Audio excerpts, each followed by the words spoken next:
Thank you, Dr. Bada, for inviting me to give a talk.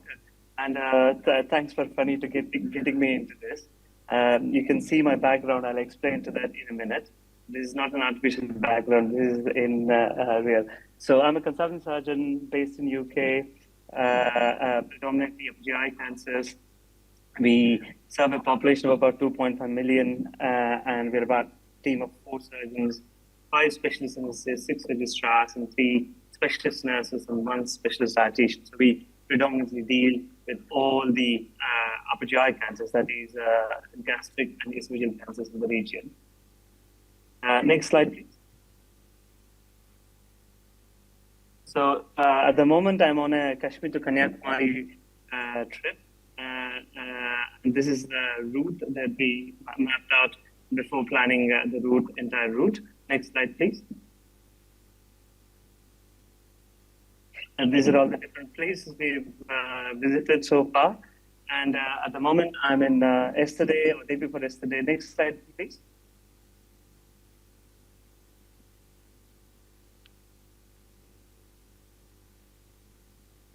Yeah, we were at a temple in Warangal, not yesterday, day before yesterday. And then next slide, please.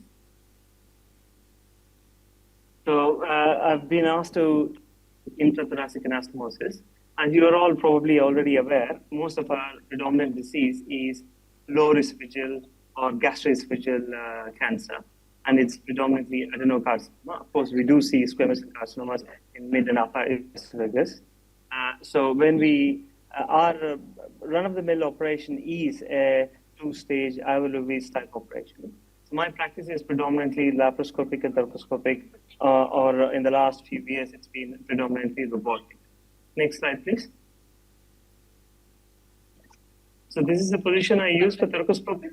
It's not very dissimilar to the position that you use for robotic.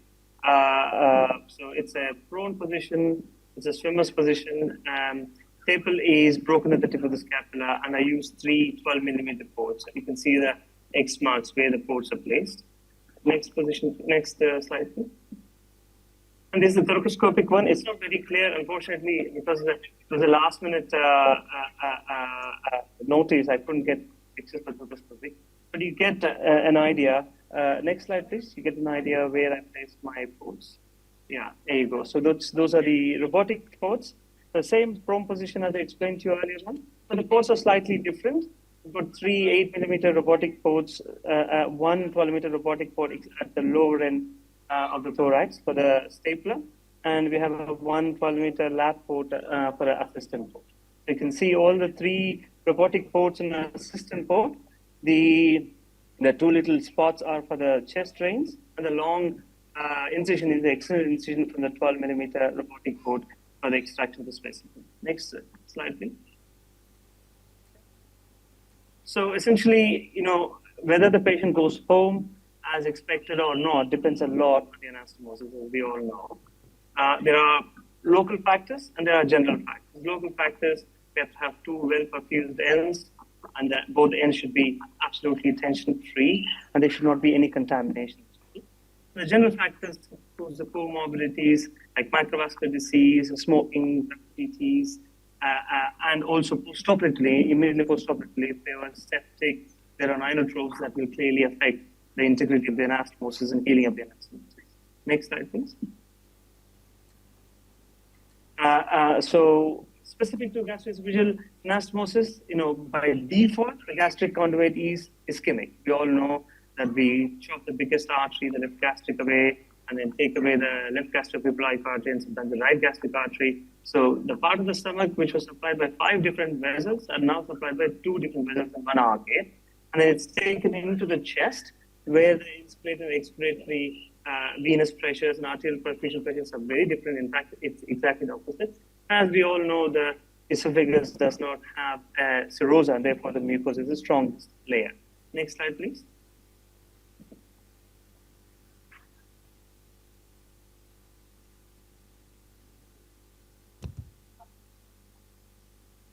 Okay, so my anastomotic technique, I've gone through a phase many years ago where I've done linear stapling. Next slide, please. So it's quite easy to perform in theory. You make a couple of cuts, esophagostomy and a gastrostomy, and then fire the linear stapler and close the defect. But you still have to suture close the defect. Sometimes you can use a stapler in a very clever way to close the defect as well. Then the circular stapler, of course, we're all familiar with the circular stapler, but there we have to either introduce the stapler orally, or we have to put a first string and introduce it through the chest. I've used Orwell, not sure how many in the audience have used it in the past. It's got the lower part of the picture on the right-hand side shows the device. It's attached to an NG tube type device. It's collapsed with a string. Once you get it out, you cut the string and it straightens out as an anvil and introduce a stapler through the chest and do the anastomosis. But it can be sometimes really clumsy. You've got to oppose the spike and the anvil in a proper way, otherwise the spike will retract, and then you have to find the same spot through which you had come out through the stomach, and it can be a little bit anxious. And therefore, and eventually you have to close the defect that you made in the gastric conduit. So there is suturing involved no matter how you do it, whether linear stapler, circular stapler, whichever way you do it. So therefore, I thought instead of just fiddling with all the different instruments, I'll do a fully sutured anastomosis. Next slide, please. So I use a barb suture. Of course, when we're doing thoracoscopic or robotic, we don't have the luxury of someone following our sutures. So we have to keep the tension equally distributed across. And whenever we take a bite, it doesn't loosen up for the next stitch, therefore lead to inadvertently a leak. So I use a barb suture. And I make sure we use in all sutures, because we all know that that is the most important layer, the strongest layer in the esophagus. And then you need advanced suturing skills. That's the downside of a thoracoscopic approach. But if you do it robotically, it makes it a lot more easier. And the next, could someone play the video, please? It's a pre-recorded video with a commentary, which is about 5 years old already now. That was the only video I could get out from my Google Drive. It's a whole thoracoscopic and laparoscopic two-stage avalugous type of vagectomy. The anastomosis starts from about 38 minutes, I think.